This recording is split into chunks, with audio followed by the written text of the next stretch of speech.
Yeah, yep, that does it. We're live. And Chris has lost his seat to the birthday boy. There goes the other birthday boy. Oh. Is their birthday? Yes, it's their birthday, and they really don't need to see that, sir. Yeah, they're Beltane babies. Come here, you. Oh. Thank you. All right, so yes, yeah. So we're live now. Yeah. We're just waiting on Vibe. Your show will go live in 5 seconds. 4, 3, 2, 1. Blog Talk Radio. I think we're good.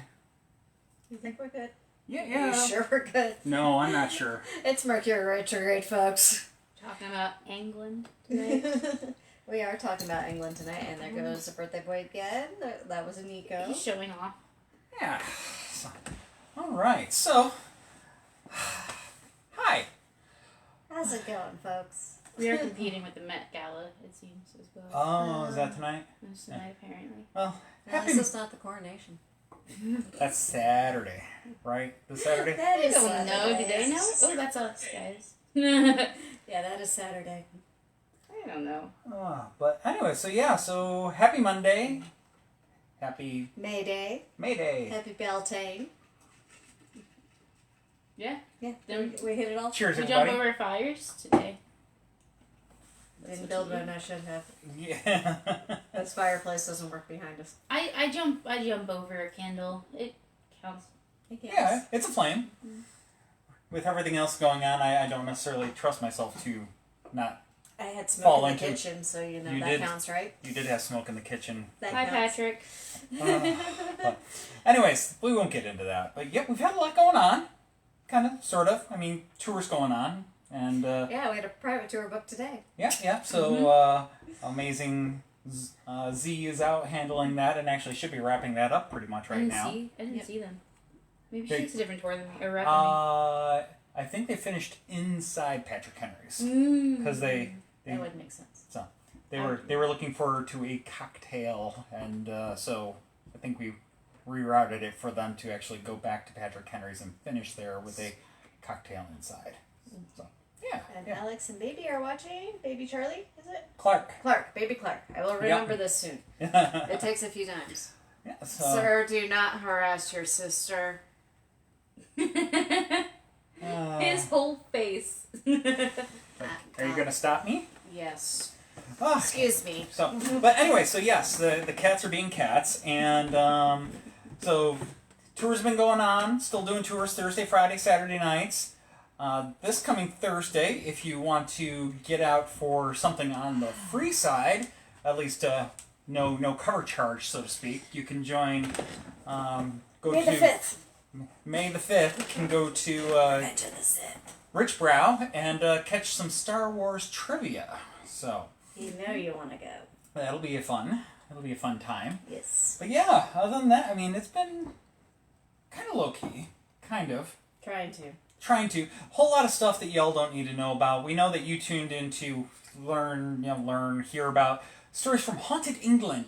Yes. So that's what we have for you tonight. And, Did you want to plug the festival? which, Oh, yes. And is that Mother's Day? I don't know. Day before Mother's Day. Day before is Mother's Day. So May Good to know. 13th. May 13th. Churchill Springfest. Yes. Is at Libby Park or Libby Hill Park. Libby Hill Park. And we will have a tent. Lee and Zoe will be running it. So there is lots of fun spooky merchandise that you can purchase, including some Pride stuff that I built. Oh, Because Pride stuff. Yep. I had too much on my wrist to show that off. We'll figure that out later. And we are already confirmed we will be at Nightmare Weekend. at Nightmare Weekend. That's a ways out, but it's going to be October 13th, 14th, and 15th. The same folks that run Richmond GalaxyCon are coming back for Nightmare Weekend, and we are going to have a vendor booth there, and we're going to be presenting a few times. So if you want to go ahead and mark that out on your calendars, we got that coming up too. We Y'all don't know gotta our help times. me put my stuff in. Yeah. Okay, Oh. we can do that tonight. Yep, we can do that.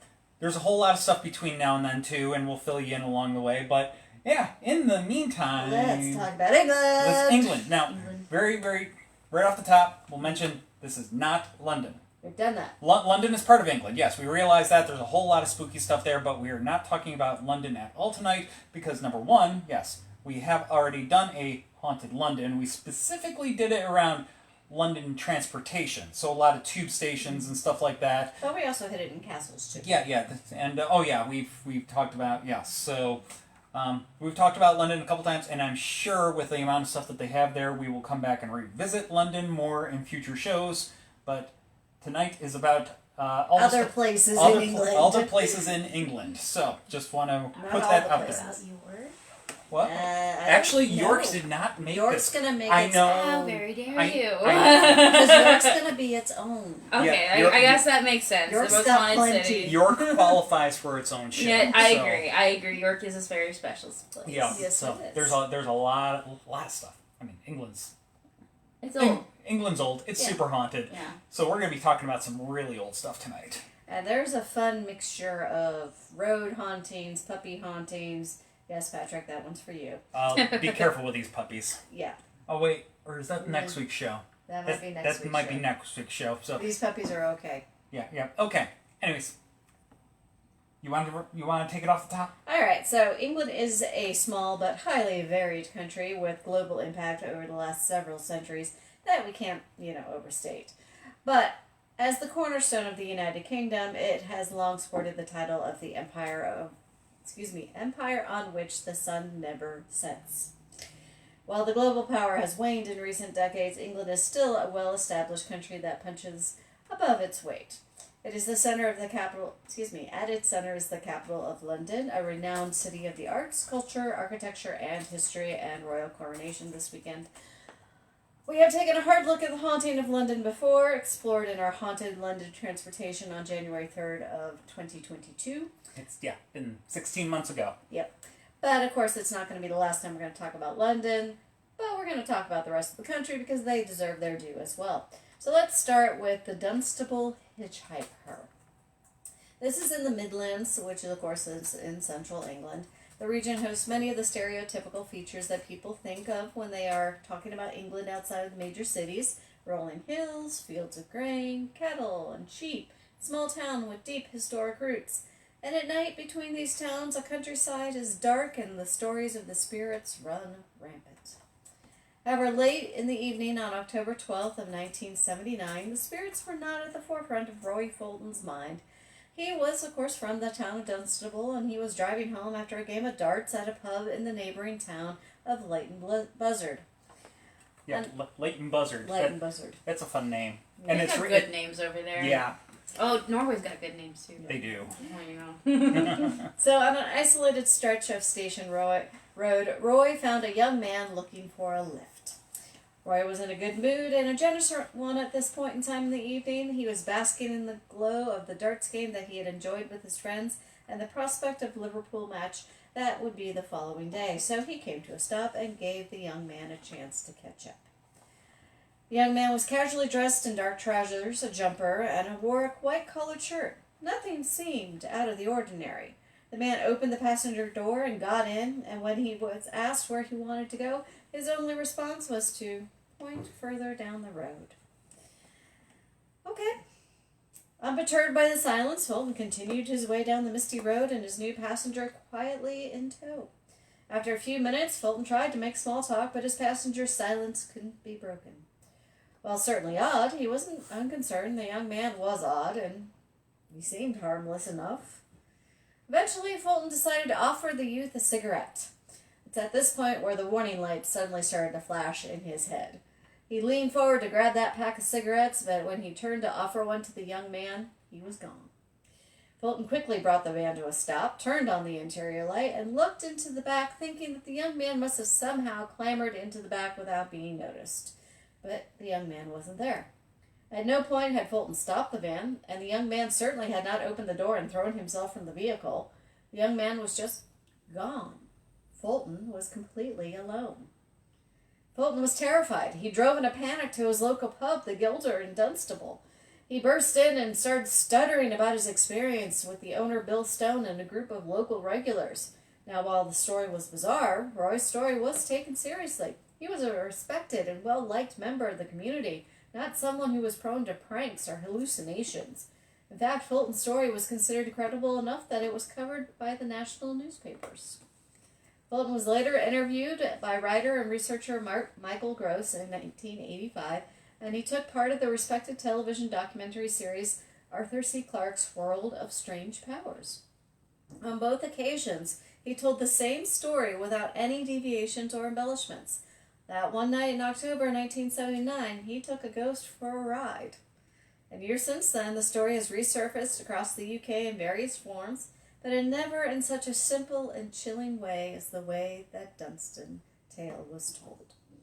Many countries have diverse and wide apart as Sweden, Pakistan, Canada, Korea, and South Africa all have their own individual and specific phantom hitchhiker tales. But the experience of the Bedfordshire motorist Roy Fulton ranks as one of the most compelling and thought-provoking of them all. Are we having issues? Yep. I needed something under my glass. Ah, you needed a Coaster, but the coasters that were all here seem to be MIA. That would be the Cats. cats. That would be the cats, exactly. My cats steal coasters too. They just knock them off. And they're probably on the floor or something, out of sight, out of mind. But in any case, so moving along. Now, this is one of my favorite stories for this evening. So This is your story, Patrick. yeah, so in 1902, Sir Arthur Conan Doyle published a story that stood out, even amongst his renowned Sherlock Holmes series of books. This novel featured the legend of a curse, an attempted murder, and a diabolical canine of supernatural origin. We are, of course, referring to The Hound of the Baskervilles. Dun, dun, dun. While Doyle's mystery novel was a work of fiction from start to finish, with a less than supernatural solution, tales of phantom hounds have been told across England for generations. One of these tales comes from the northern reaches of England in Yorkshire, from an apple farmer by the name of Ames. Ames had always had a tree in his orchard that struggled to provide healthy fruit. Before becoming ripe enough to harvest, the apples on this tree would wither and rot, frustrating and puzzling Ames to no end. One day, Ames was chatting with his friend Charles when he started to hear a snarling sound, as if a group of dogs were getting ready to attack. Ames only had one dog on the farm, and it was nowhere in sight at the time. He was relieved to realize that Charles could hear the snarling as well, though that didn't help to answer the question of where the snarling was coming from. The two men followed the sound, and it led them to the troublesome withering tree. As the tree came into view, the men were faced with a stunning sight. The misty figure of a man in black and green riding apparel was backed up to the tree, his arms flailing about as if he were fending off some attacking hounds. While no hounds could be seen, the growling continued, and the man continued to flail about. Unsure of what to say or do, the two men watched as the man in green and black gradually faded away along with the sounds of the growling hounds. Ames was curious as he was frightened about the encounter, so he started to do a little digging into the farm's history. Ames had bought the farm with little consideration of the numerous generations of other owners who had come before him, and one of the first things that jumped out at him was that there was a history of dogs on the farm, particularly a pack of wolfhounds that were, foxhounds. Foxhounds, yep. They were kept there in the 1880s. The man who brought them to the farm was a master huntsman who loved the hounds and treated them kindly. Unfortunately, the huntsman died in an accident, and the dogs long mourned his passing. As tragic as the huntsman's death was for the dogs, their fate was about to get worse. Another man stepped in to buy the farm, and the deal included the foxhounds in the sale. This new owner was drastically different from his predecessor. He was a cruel being that abused everyone and everything when he had too much to drink. He would beat the foxhounds and feed them sparingly. Eventually, the foxhounds had enough. They attacked the cruel man, chasing him into the apple orchard. They cornered him against a tree and tore him to bloody shreds. The man's blood soaked the ground, poisoning the soil with the blackness of his soul. From that day forward, the tree would only produce wilted fruit. While Ames was doing his research, the sound of the growling hounds returned night after night at the same time. Ames's heart hurt for the fate of the foxhounds that were treated so badly, but he wasn't sure what he could do himself. He reached out to a friend with a penchant for the paranormal, Lieutenant Colonel Loews. Ames explained the experience and the history with Loews, and Loews developed an idea to peacefully draw the foxhounds away from the withering tree. Loews advised Ames to find a living huntsman with a reputation for treating his hounds well and bring him to the farm with his hunting horn when the haunting was active. Ames asked around in the farming community, and he was referred to a huntsman named Perkins. When Ames explained what he wanted Perkins to do, the huntsman was incredulous, but Ames was persistent and seemed honest enough. Perkins agreed to come to Ames's apple farm that evening and to wait for the ghostly hounds. As the growling of the foxhound started for another evening, Perkins was initially amused. He had convinced himself that this was all a grand prank. Ames led the huntsman into the orchard towards the wilting tree and the growling and baying hounds. As they got close to the tree, Perkins expected to see the hounds. Instead, he grew increasingly puzzled and frustrated. He drew his hunting whip from his waist, gave it a crack, and called to the dogs.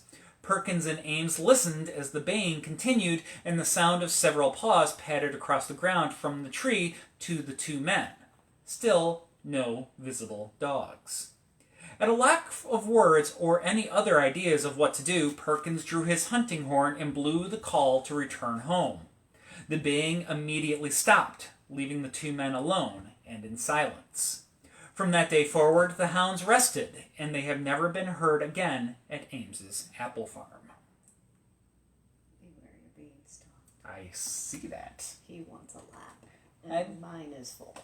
He was alarmed to find that. Yeah, he's like, wait a minute. There we go. We got voids. Yes, we do.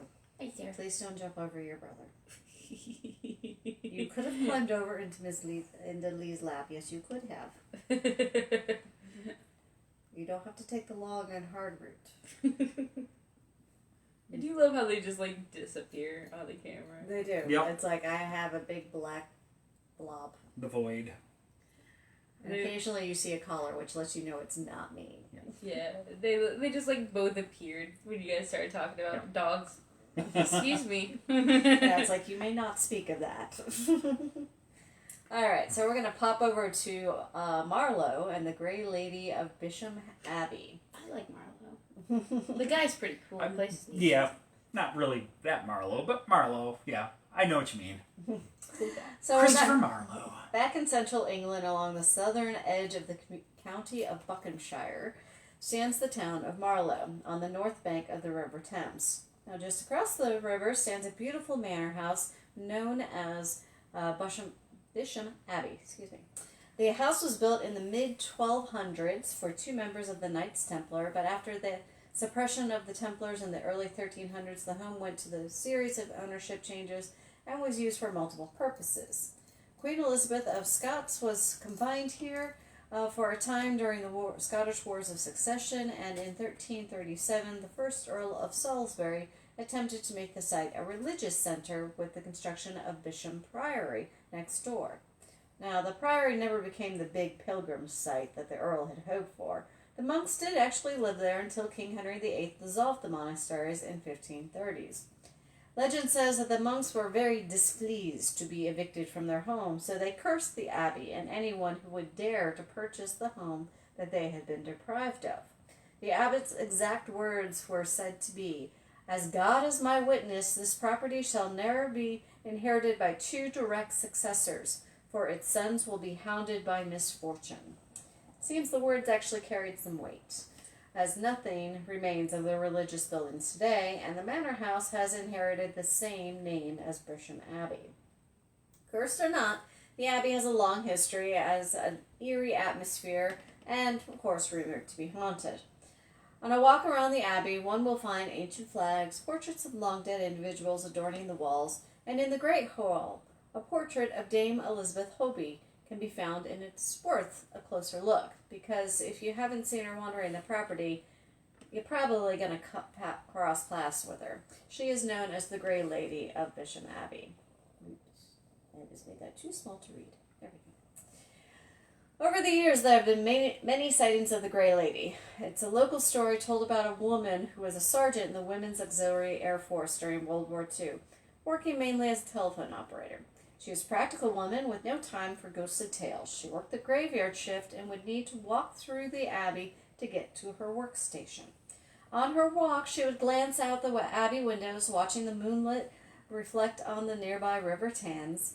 One night, she noticed out of the corner of her eye that a mist was rolling in over the Abbey grounds. She didn't think too much of it at first, but another girl who was working the shift with her that night kept watching the mist roll in and thicken. When the girl gasped out and pointed out the window, the practical sergeant could no longer ignore what was happening outside. The mist had taken on a form and was slowly gliding by the windows. It was the shape of a ghostly woman with her arms extended out in front of her, and the gray lady slowly drifted across the fields before fading away. The sergeant was shaken to her core. Her practical mind couldn't deny what she had seen, and when she was asked about what she had seen that night, she'd get a faraway look on her eyes as she said, "We saw something that night, and it made the hairs on the back of my neck stand up. I don't believe in ghosts, but at that moment I wanted to walk out the door and get a strong drink." Cheers to that, woman. The sergeant was far from the first person to speak of her encounter with the Grey Lady. She has appeared many times over the years, but out of the Abbey's long history and the many people who have seen her, what makes people think that this might be her spirit? Well, in the 1500s, Elizabeth Hoadley was a highly respected member of Queen Elizabeth's court. She was known for her poetry, for her musical talent, and in 1558 she married Thomas Hoadley of Bisham Abbey.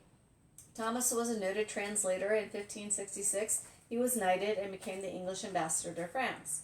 The couple moved to Paris, but sadly Thomas died shortly afterward.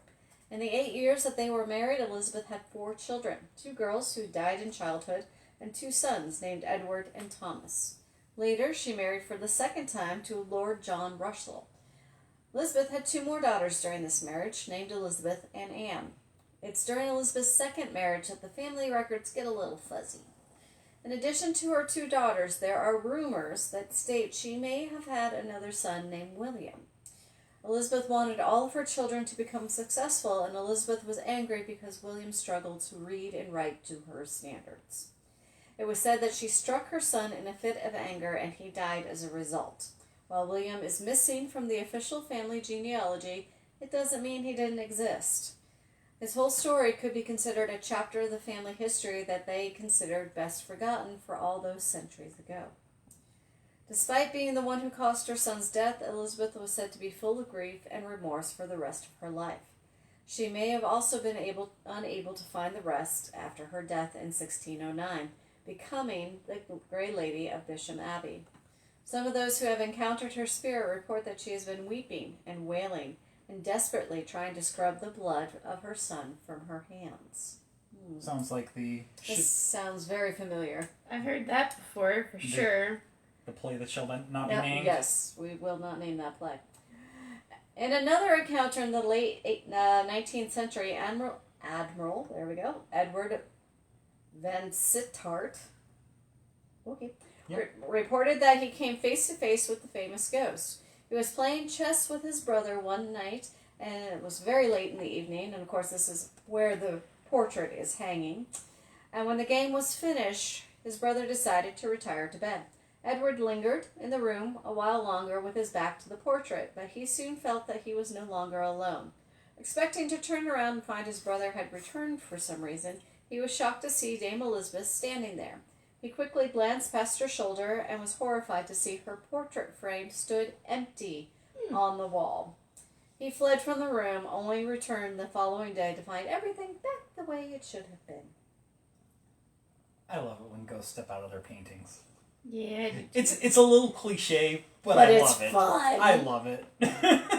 Another sighting occurred alongside the annual summer regatta on the event on the Thames River. Now, as with many of the regatta events, Bisham Abbey was crowded with visitors getting ready. One young man decided he was going to stay the night in the Abbey library, but his sleep didn't go undisturbed. During the night, he felt somebody touching his hair, and he woke up to find himself face to face with Dame Elizabeth. Softly, she spoke these words to the terrified boy. "Young man, if I touch thee, thou will be bald." Unwilling to test the dame's threat, he ran out of the Abbey. I would too. I don't know which is worse, threatening to be made bald or... I do not have a good bald head. I know this for a fact. Yeah, you Not my- have shaved your head. So I have. It's been 20 years, and if I will do whatever I can do, never have to do it again. Got it. Yeah. What? Picture. She wants proof. Pictures? I don't know if we have any. I don't know. I mean, this was back before the digital era, so I'd have to find some actual, photos. I'll see what I can find. Thank you. The dark ages. The dark ages. The swimming ages. I would have been 8. Just, It's not bad that I was feeling old already. That Gail coughing. I do it to Marsha all the time. Marsha's 4 years old, and she will forever be. Now, I did bleach my hair blonde. Pictures. And that worked. That actually didn't look too bad, but yeah, I don't know if I have pictures of either one anymore. Talk about digress. Wait, what? What? Back to England. I missed that. Back to the Abbey. We can take that up after the show. Another strange case. A young girl was staying at the Abbey after going to bed to read.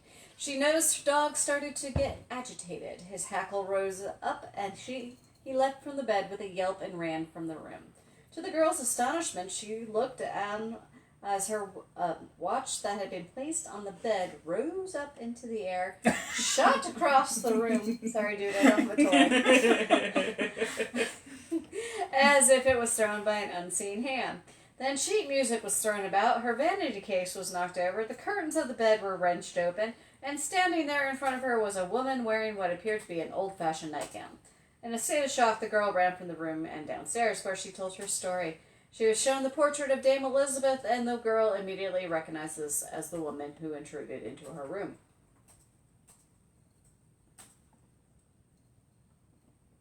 Carrying on. That one was kind of a little bit of an abrupt end. It was. It was. So I did not do a very good job. Is there an inside joke here that I'm not aware of?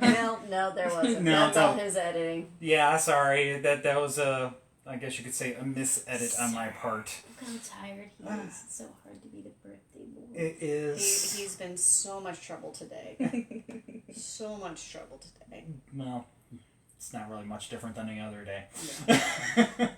He just thinks he's going to get away with it today. He's not. Wait, hey, if you are over 30, you are not old. You are a dinosaur. Patrick! Hang on, read the rest. I'm a unicorn, Patrick. Get it right. That is what I tell all the kids these days that call me old. I am a dinosaur. Okay. All right, okay. Cutesy rar, by the way. Cutesy rar. Proceed to tell them how hard it was taming saber-toothed tigers. I can accept this. Thank you.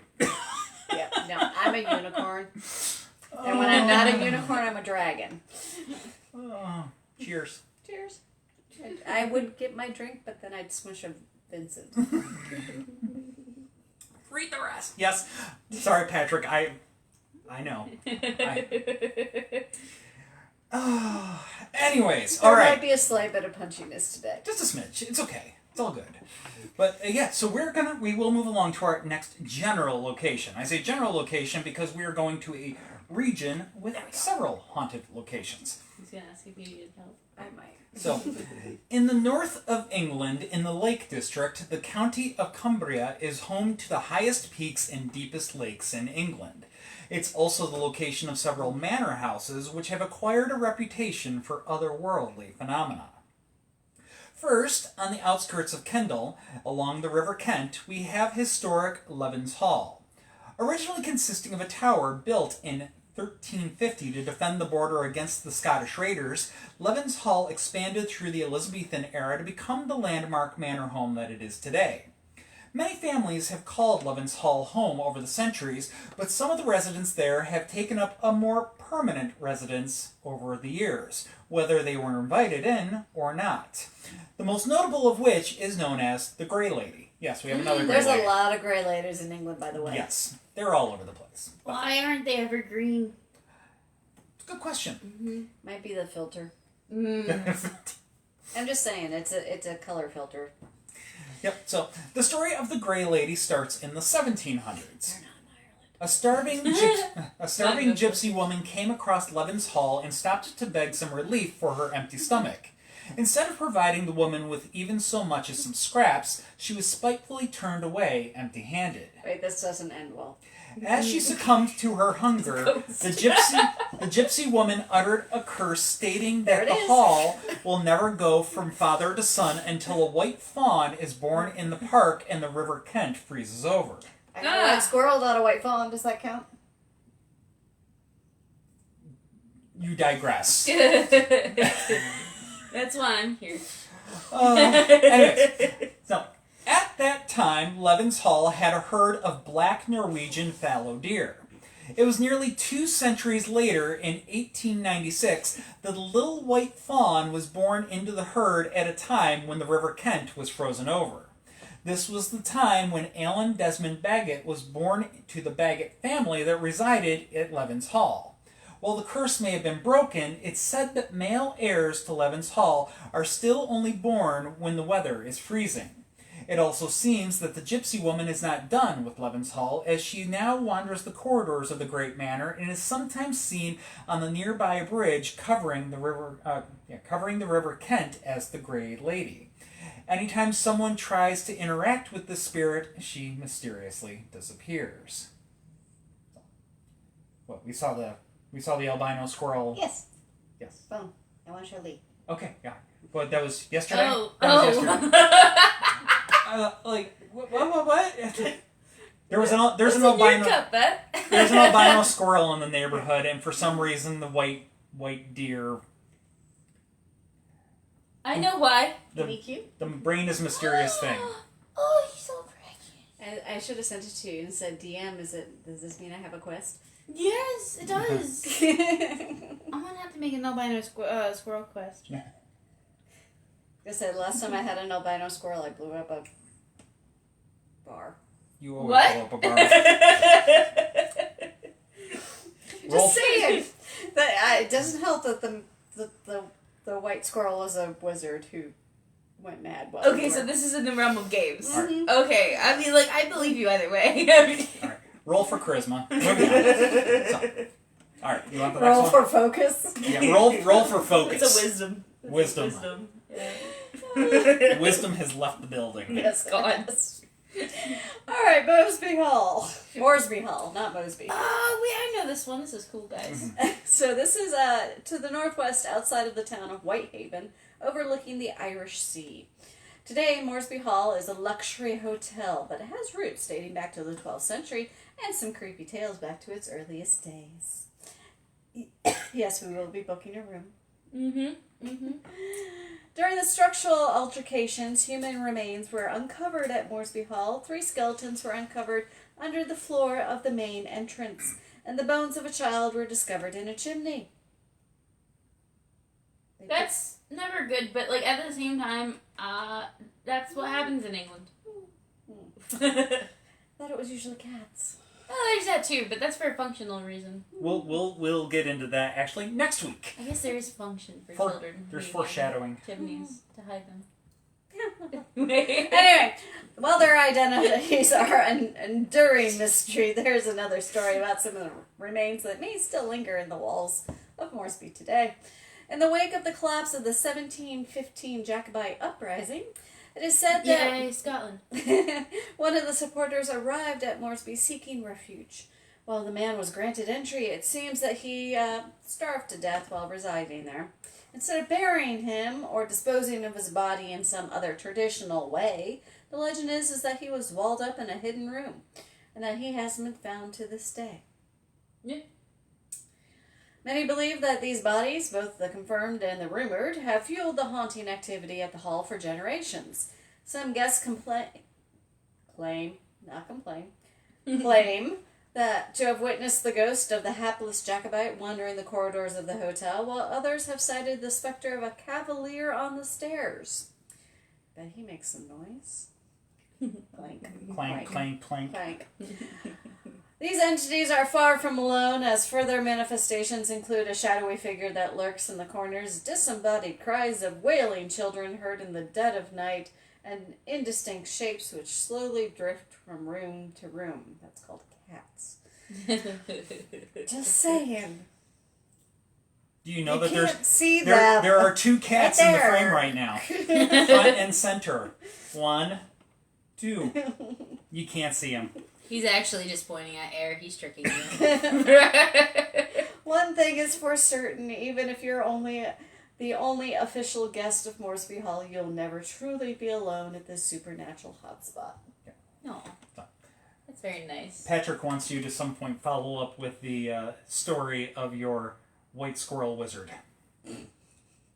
Technically, he's a rainbow wizard, but yeah, he was a white squirrel in disguise. Okay, so wait, hang on. No, like, there's no technicality there. You just expanded on the wizard. Like, Oh, he's a white squirrel. he He's a is- rainbow wizard.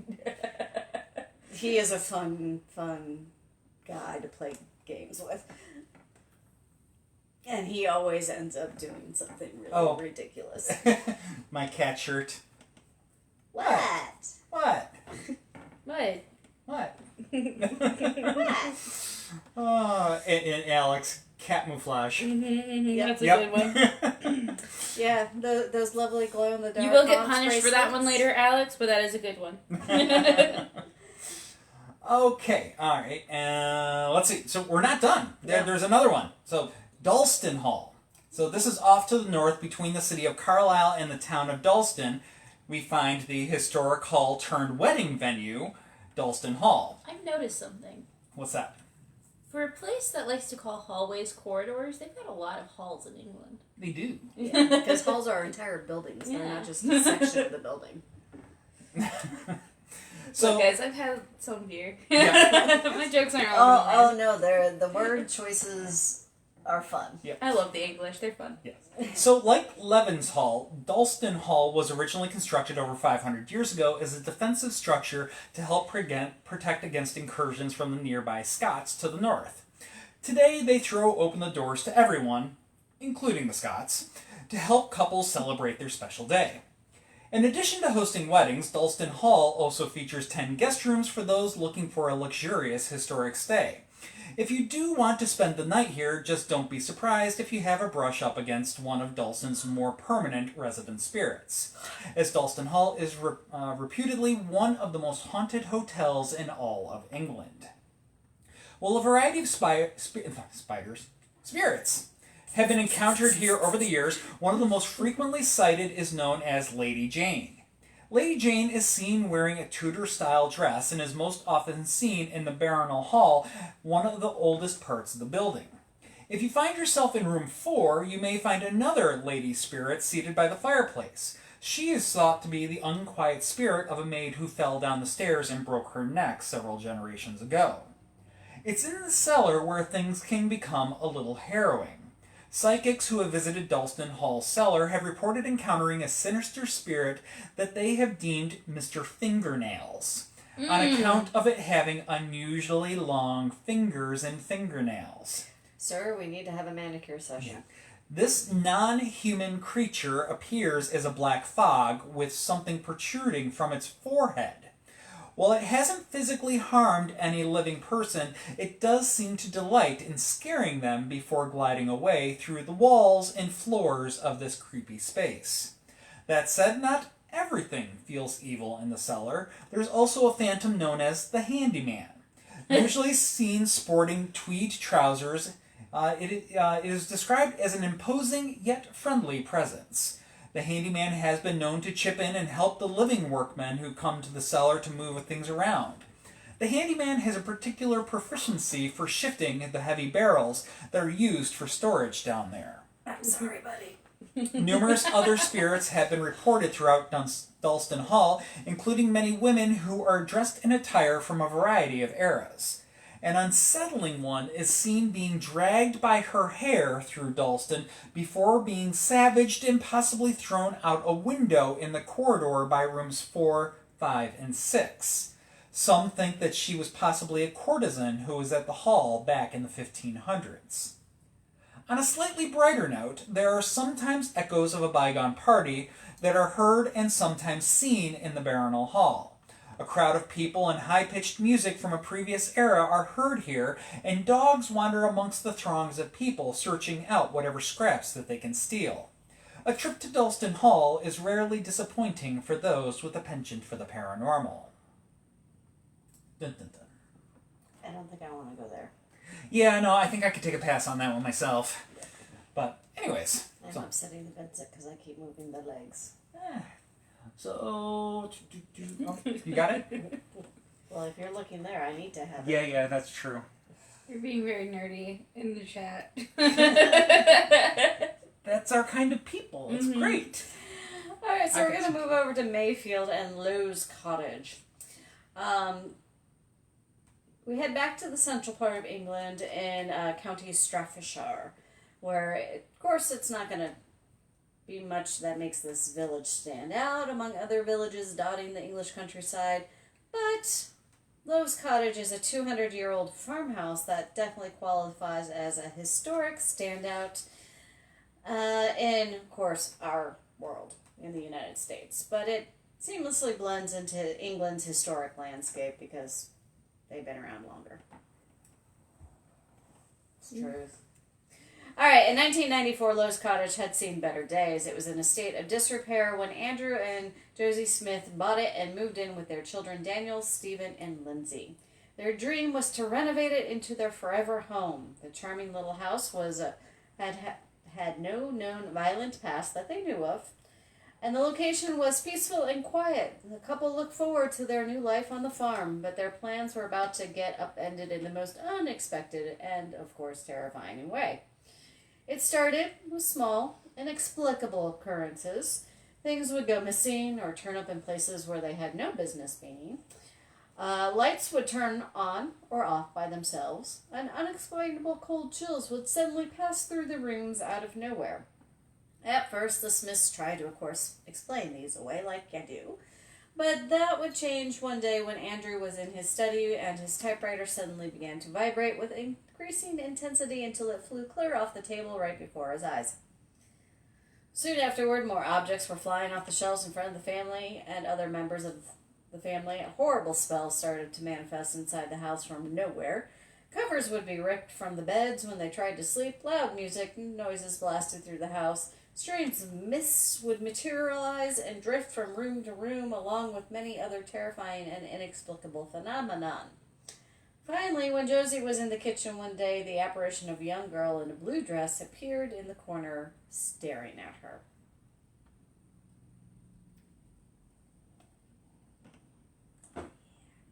Unfortunately for the Smiths, things were just heating up.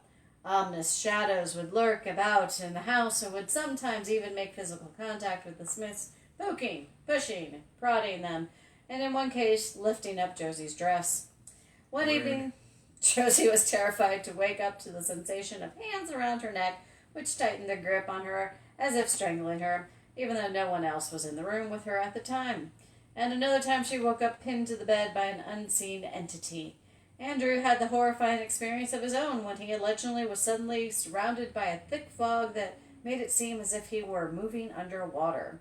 He would claim that he had sensed an evil presence there in the fog with him, and he claims that he had then felt a pressure building up in the house and in his head, reaching an almost unbearable intensity, threatening to make him lose consciousness before suddenly stopping as the fog abruptly dissipated as if it had never been there. Alarmed by these increasingly sinister supernatural events, the Smiths asked the previous owners, sisters Susan Melbourne and Sandra Podmore, about the paranormal activity in the home, only to be told that the structure had no history of such activity. Not fully believing this, the Smiths did their own research, learning back in the 1860s a milkmaid named Elaine Herring had been murdered there and stashed in the cellar after her lover, Joseph Phillips, had hung himself in the house in grief. Thinking that they had found the metaphorical smoking gun, the Smiths brought in Reverend Mockford, who would perform 5 exorcisms at the property and which witnessed much of this paranormal activity himself. Among the various strangeness he experienced, there were walls weeping water, a bright light that filled one of the rooms, and on one occasion a bowl of holy water filled with a vile-smelling fog. None of the exorcisms worked, and the Smiths went about making plans to move out. However, the Smiths would have problems selling their haunted home, as the stories of the activity made the rounds in the community. No one wanted this problematic paranormal home, and the Smiths reduced the building selling price by £50,000. That's a lot. That's a lot of money. Particularly for a relatively small home out in the countryside like this. That needs work. That needs work. It's a lot of money. That's a lot of money. The Smiths tried to recoup this loss by filing a lawsuit against the previous owners for failing to tell them about the history and the paranormal activity there. The sisters denied that the house was or had ever been haunted, and the case went to court, sparking a media frenzy that made national news. In the end, despite the testimony of the priest and the others who had witnessed paranormal events in the house, the judge dismissed the case, saying this house is not haunted and it has never been haunted. The Smiths would move out, and the house would eventually be bought in 1999 by a man named Tim Chilton, who would also soon have strange experiences of his own there. He said of it, "During my first night in Loews Cottage, I started to have some sympathy for my predecessors. My colleague Siam was uneasy entering the house and found it hard to settle. Lights switched on and off, and there were sudden changes in temperature, and my TV would turn itself on. There were further incidents. I was visited by reporters who experienced problems with tape recorders or cameras. I remember the agent who had forbidden filming when I first visited, when mysterious patches of glistening moisture started to form on the walls. I recalled the victor's description of a weeping wall. It felt almost as if the Loews Cottage had a personality and it was testing me in some way. The place seemed capable of changing moods. It had a place seemed capable of changing moods, though I'd never sensed any malignant entity. Later, I got to meet the Smiths and found them to be solid, authentic people. After a while, Sion seemed to make peace with the house, and the perplexing incident stopped. I spent a happy 4 years at the cottage before renting it out. Only one of the tenants has reported anything unusual. So what was it that happened at the Loews Cottage for just a couple of decades? Is the cottage truly haunted? Did the Smiths inadvertently stir up some spirits when they lived there, which subsequently settled down in the years after their departure? We might never know the answers for sure, but we do know whatever happened there drew the rapt attention of the nation and solidified Mayfield's place within modern English lore. Alex says, did they ever think to call a plumber?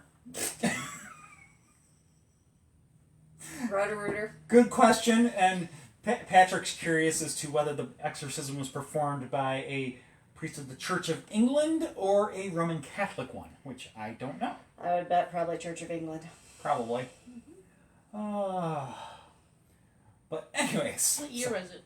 That was in the 90s. Mm-hmm. So pretty It recent. really could go either. Yeah. In the 90s. It was very recent, relatively speaking. Because in the 90s, the Catholics were sending a lot of priests out. Yep. Those Catholics. And now we're on to the place where Chris really wants to go. Yes. Where does Chris really want to go? Vacation Hotel. time. This is fantastic. So, moving to the far southwest of England, we will arrive in County Cornwall.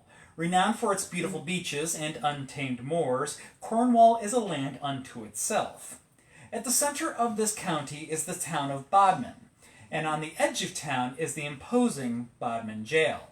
A gray hulk of granite looming over the town, Bodmin Jail has dominated the landscape here since its construction in the 1770s. Constructed by Napoleonic prisoners of war using 20,000 tons of granite quarried on Bodmin Moor, it was built with lofty goals as a visionary, forward-thinking place. It was the first British prison to hold prisoners in individual cells, thinking that this solitary confinement would provide better opportunities for prisoners to reflect on their crimes and repent. As the years went on, these lofty goals fell by the wayside. In 1869, when the law had changed so that you could no longer be put in prison for being in debt, Bodmin Jail had spare capacity. The jail gave a portion of its buildings to the Royal Navy to become a naval prison. During World War I, the prison housed some British treasures, such as the crown jewels. In 1923, the last of the civilian prisoners left the building, and the facility completely closed in 1927. In the years since its closure, Bodmin Jail has seen numerous uses as a privately owned structure. At first, it did a stint as a casino in the 1930s, but in more recent years, it saw life as a museum. It was open for daytime visits and occasional evening events like ghost walks. Just 2 years ago, Bodmin Jail was converted into a luxury boutique hotel. More on that in a moment. First, let's be clear that Bodmin Jail, despite its aspirations, was a brutal place to wind up as a prisoner, particularly for the poor. The story of one young boy really drives this point home. At the age of 6, he was homeless and living alone on the streets. He begged and stole to survive, but was eventually caught when he was 9 years old for stealing a couple pennies worth of ink. He was initially sentenced to death for his crime, but this was commuted to a sentence of life transportation, aka exile, likely to Australia. For those who are not lucky enough to be exiled, they will be treated to scant rations, usually just enough bread, cheese, and water to survive. You would be allowed to bathe once every few months. You would serve hard labor, encouraging you to learn the error of your ways. One interesting method of hard labor at Bodmin Jail was a treadmill which prisoners would walk on to create power for the jail's corn mill. Prisoners would take turns, 15 minutes on the treadmill and 15 minutes picking apart old rope for a total of 8 hours a day, 6 days a week. The treadmill was only abolished in 1898. All this says nothing of the executions. Excuse you. You just sliced my hand open and now you're biting my thumb. It's his birthday. Yeah, he's allowed. Yeah, I'm gonna go take care of this. Okay, anyways. So, executions. Between 1785 and 1909, He got what he wanted. 55 people were executed at Bodmin Jail. All but 4 of the hangings were carried out in public and provided a grisly source of entertainment for thousands of spectators who would congregate in adjoining fields to take in the spectacle. For some perspective, in 1840, as many as 25,000 people came out to witness the double hanging of 2 brothers. Prior to 1868, a hangman would need to bring his own rope to do the job. After the hanging, the hangman would cut off little bits of rope to sell it as souvenirs. A hangman could make out very well when you added up his souvenir fees and his service fees. All that said, it's of little surprise that Bodmin Jail earned a reputation for hauntings after its incarceration days drew to a close. The horrors that took place within its walls are difficult to fathom and provided plenty of fuel for supernatural tales. One such spirit is that of Selina Wadge. She was arrested in 1878 for the murder of her youngest son, Harry. She told a constable that she had been urged to murder him by her lover, James Westwood, who had promised to marry her if the boy was out of the way. Westwood strenuously denied this, claiming he had nothing against the boy. At her subsequent trial, the jury found Selina guilty, although they recommended leniency on the grounds that she had taken good care of her children and that, in their opinion, the murder had not been premeditated. But the judge, Justice Denham, disagreed and sentenced her to death. On Thursday, August 15th, 1878, a sobbing Selina was led from her cell to the gallows, clutching a white handkerchief. Her last words, "Lord, deliver me from this miserable world." And precisely at 8 a.m., the executioner pulled the lever of the trap and sent her plummeting to her death. Her body, still clutching the white handkerchief, was left dangling for an hour before being cut down and buried within the prison grounds.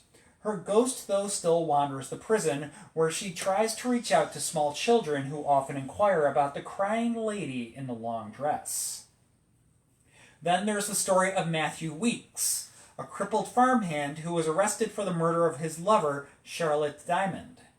Charlotte's body was found on Rogue Tor, one of Bodmin Moor's most striking landmarks, on Sunday, April 14, 1844. Weeks was found guilty of the crime, and he was hanged at Bodmin in August 1844.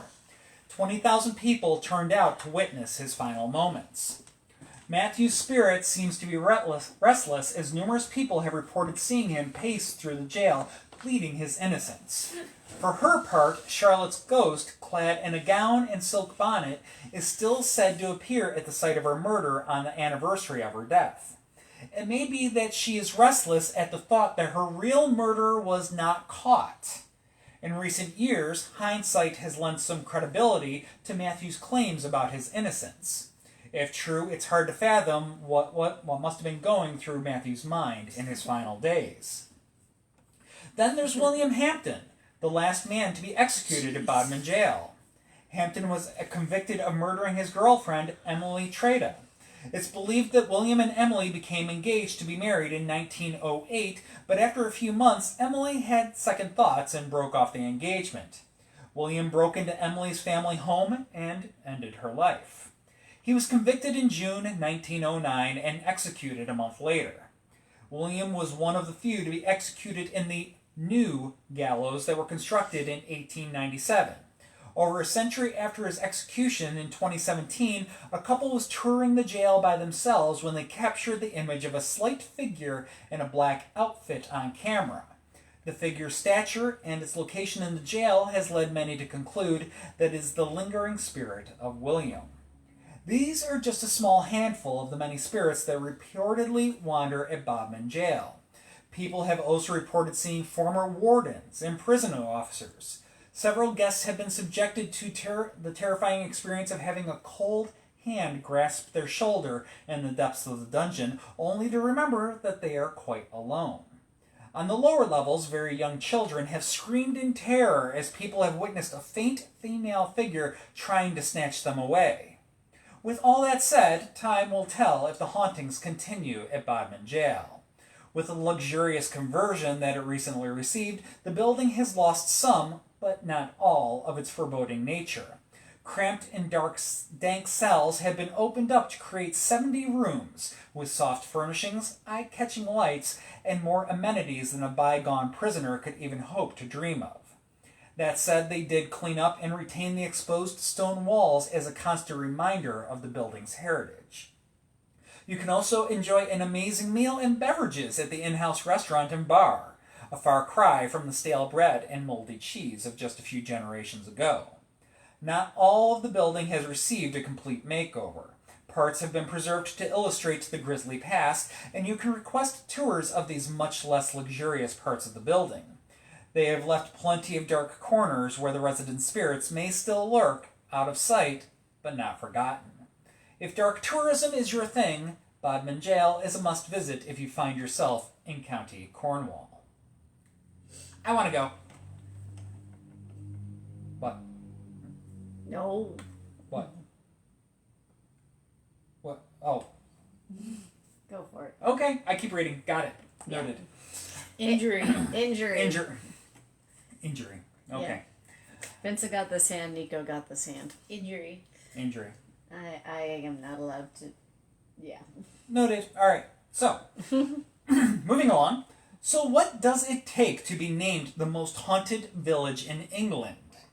Apparently 12 ghosts. At least that was enough for the Guinness Book of World Records to bestow this title on the village of Pluckley in 1989. Excuse you. Sorry. I was trying to look at the comments so I could respond. Okay.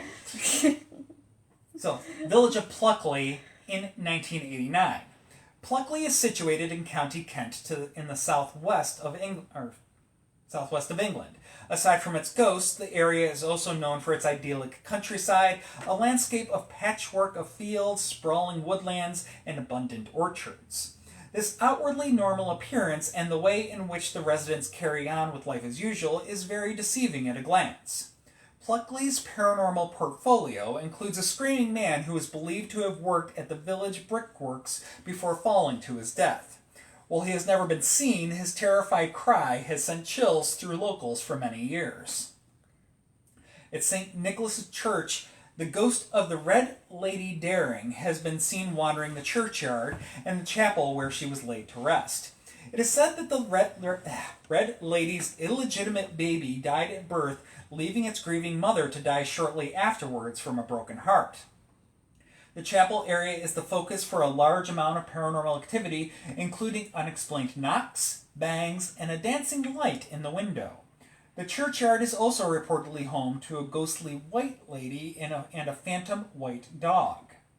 The White Lady's ghost is also thought to be a member of the Daring family, as her spirit has also been seen at the library in nearby Surrendon Manor, which the Daring family called home from the mid-1600s through the early 1900s. The local legend is that the woman's beauty was famed throughout the neighborhood, and when she died at a tragically young age, her husband was grief-stricken. He could not bear the thought of her beauty fading in the grave, so he had her body wrapped in a priceless flowing gown. She was placed in an airtight lead coffin with a single red rose laid upon her breast. Sealed inside a further series of airtight lead coffins, she was finally encased in a casket of solid oak and buried in a deep vault in the Daring chapel. On misty autumn mornings, her spirit manifests in the churchyard as beautiful in death as she was in life. Clutched before her, she holds a single red rose. Today, the churchyard is the only place to see her spirit, as her home at Surrendon Manor burned in 1952, leaving only the service wing of the once great house intact. The White Lady was last seen in Surrendon Manor when it served as the U.S. Embassy between the World Wars. Then there is the tragic spirit of a teacher. His spirit is seen in his final moments swinging from a tree where he hanged himself in the 1920s. He was found by a group of his students on their way to school, just as people continue to see his spirit today. The reason for his suicide was unknown. Moving to the Black Horse Restaurant, a beautiful country pub that was built as a farmhouse in the 1470s. This was first the home of the Daring family before they moved to Surrendon Manor. The Black Horse has long been reported to be haunted by a girl who appears in the fireplace, an unseen hand that lifts cutlery from the dresser, and a cold spot in the kitchen. Landlords have complained of glasses on the shelf above the bar moving and dogs barking at something only they can see. That said, if you travel there today, don't expect to get a ghost tour of the place. The newest owners of the Black Horse are seeking to distance themselves from the building's haunted tales. While they're not adamantly opposed to the prospect of the paranormal, they prefer to keep the focus on their food and drink, which, by all accounts, does seem to be top-notch.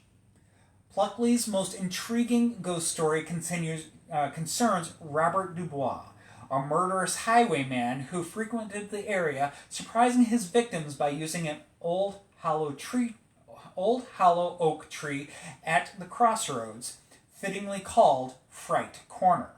When his victims passed by, he would emerge from the tree and rob them of their possessions. Dubois, however, made the mistake of using this trick once too often. It had become common knowledge in the district that the oak could yield a nasty surprise for the unwary. So one traveler took no chances and ran his sword through the tree when he reached it. Dubois was killed in his hiding place. The old oak tree is long gone, but it is said that Dubois... I did. What? Stabbing an oak tree is rude. So, it's said that Dubois still haunts the crossroads. On Station Road in Pluckley is a property called Greystones, where a monk is said to haunt the grounds. The monk is said to have lived in Tudor times and is reputedly had fallen in love with the daughter of a neighboring property owner. Words are getting difficult. Drake What is the name? What occupation is he? A monk. Oh, I thought you were saying monk. No, he's a monk. The affair was discovered by the girl's father, and he forbade his daughter to see her lover again. The lady, so distressed at not being able to be with her lover, drank a poisonous cocktail and died.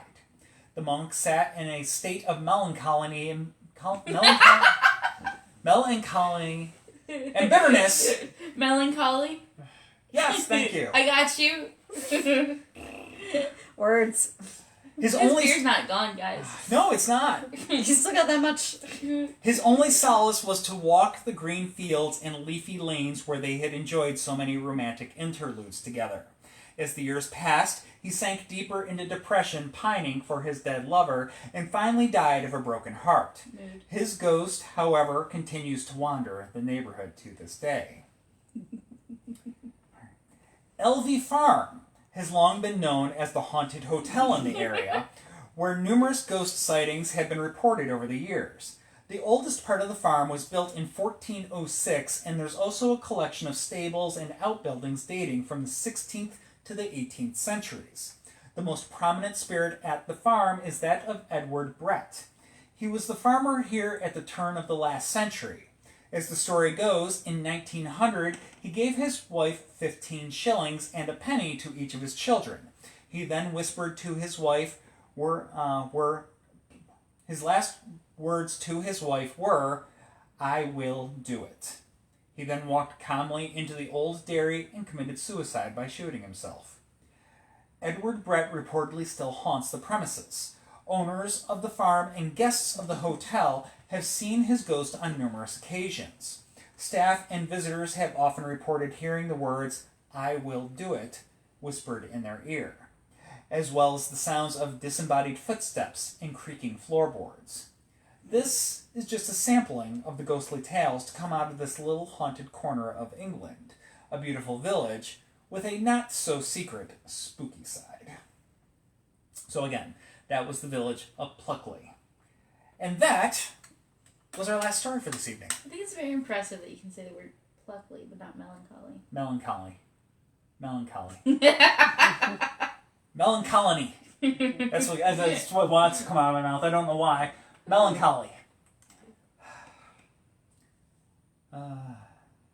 Yeah, we do things, guys. We do, You so- should check out the stuff that we do. Yes. Really, we do not get quite so tongue-tied giving our telling tales on our tours. Tongue-tied telling tales on our tours. Most of the time. Or we just do a reset. Yep. I think I put one too many multi-syllable words in my edit, and Totally doable with the English language. yeah, a little. I overdid it on the alliteration. But yeah, what was it? That ghost is the ultimate enabler. Do it, do it, do it. Just wonder if the spirit used its do it for good or for evil. Oh, blah. So, anyways, yes, that was, again, last story for the night. We wound up having to trim some stuff because, well, England is just super haunted. And as we alluded to at the beginning of the show, we didn't even touch on the city of York, which is ridiculously haunted in its own right, and will probably, at some point in the not-too-distant future... Still haunted York. It'll be a haunted York. It'll get its own show. Similar to last year, we did the ghosts of Victoria, British Columbia. Yep. Which seemed kind of a little out of place, but Victoria, British Columbia is a very haunted. extremely haunted city. So, yeah, York will get that treatment at some point. That's good. As Yeah. long as we talk about the ghost shop that's there as well. We will have Yeah, to. the ghost merchants. They're Yeah. pretty cool. Yeah, we will absolutely have to do that. They do have a raffle going right now for a copper-plated ghost. Interesting. They're pretty sick. I like them. Do you know what the place was called? Yeah, York Ghost Merchants. York Ghost Merchants. We'll have to check that out. Have to check that out. There is a Sir. 2-hour-long line. Yeah. That's quite the line. They only let 8 people in at a time. It's pretty cool, though. Ever done Sir. the ghost of the 6 wives of Henry VIII? Yes, we have Ooh. done Anne Boleyn. Anne Boleyn, yes. Anne Boleyn was on, a couple of shows. She was on Death Yeah. Carriages, Death Coaches. Death Coaches. Because it was Whoa. when we were talking about Death Coaches. Was that a part of the London transportation? I don't Or was that remember. the palaces? I think it might have been another one. Okay. We'll have to look that up, but... Sir, you have already drawn blood from that hand. Sir. It's his hand. It's his No. birthday. This is not a toy. He thinks it is. The boys This is a toy. Oh, that was Yeah. offensive. So we got Star Wars trivia. Yes, Star Wars trivia on this Thursday at Rich Brow again. Yeah. No cover charge, but that's at 6:30. Yes. So if you want to participate, go ahead, check in. No cover charge. Still, go ahead, have yourself a beer, and the top finishing few teams actually get prizes. So yeah, go check that out. That is going to be fun. And while we're on the subject of Star Wars, I'll just shamelessly plug the store that I work in. I work in an all Star Wars store in Regency Square Mall. We're on the top floor. If you hit the comic book store, you've gone too far. But yeah, it's pretty cool. Yep, we have actually yet to still go. I know. We need to. We need to. We're open Fridays, Saturdays, Sundays. The hours are on our Facebook. Good deal. We'll have tours Thursday, Friday, and Saturday of this week. Yep. And then we've got the Libby Market. Spring Festival. Yep. Libby Hill, the Spring Fest Yeah. on the 13th. And, can't forget, is we're going to be back next Monday. Yes. Oh yeah, yeah. It's not a 2-week break. We're back this next following Monday, because then after that it's going to be a 3-week break. So But we're talking about Norway, right? Haunted Norway, Yeah. yes. And let me tell you, I'm still working on the edits, but it is going to be a good episode. Norwegians have some cool ghosts. They do. And, it's one of the things that is definitely not necessarily at the forefront of what people think about when they think about Norway. I mean, But I do, but that's the type of literature from Norway that I Yeah. focus on. People know today, like, people know them, of course, Vikings. People know Vikings. It's just, it's Norway, Vikings. They go hand in hand. So there's that. People know them as a modern oil powerhouse. They produce a ton of oil. Kind of a social, they got the socialist democracy, good social safety net, all that good stuff. A couple other things, but there's certainly Norse mythology. Everybody knows Thor and Zeus and stuff like that. Or not Zeus. Not Zeus. That's Odin. not Odin. I've had too much to drink. I'm going to stop talking. You talk. Loki, Thor, and Odin, and Freya. Yeah, sorry everybody. But yes, all of them. But yeah, so they know that, but actual ghost stories. That's Yeah, I found some interesting ones. Yeah. So, but let's see, a couple other comments. and at the end of the month, we're also doing Haunted Japan. Yes, that's going to be, I guess, 4 weeks from now. Yeah, that's going to be the very end of the month. Are you Yep. using my notes? What? We need. Did you use? Mm-mm. No. No, that's part of editing. Okay. Anyways. I'll send them to you. Yes, and thanks, Mom. Mom answered a question. Aw. Mom answered a question that Alex had about Yorktown. Yorktown probably does have enough ghost stories for us to actually do Yorktown, Williamsburg. the historic triangle. The triangle's haunted, guys. Yep. There's ghosts there. There's ghosts everywhere. Yeah. But yes, so yeah, all kinds of haunted stuff just down the road. And yes, our vampire kitty here.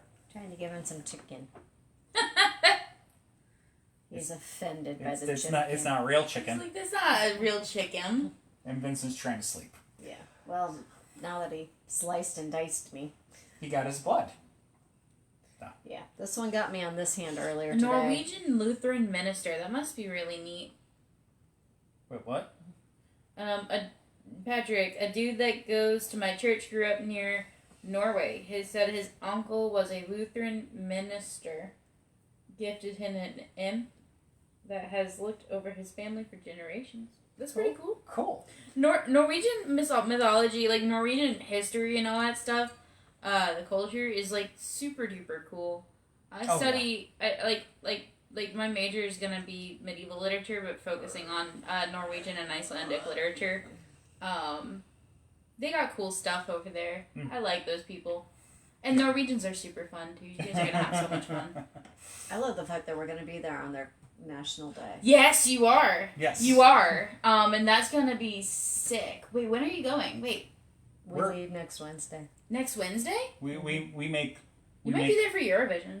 we make landfall 2 weeks from tomorrow. What is your vision? And there was another question here. Oh, what spirits are we imbibing in? So I have a porter.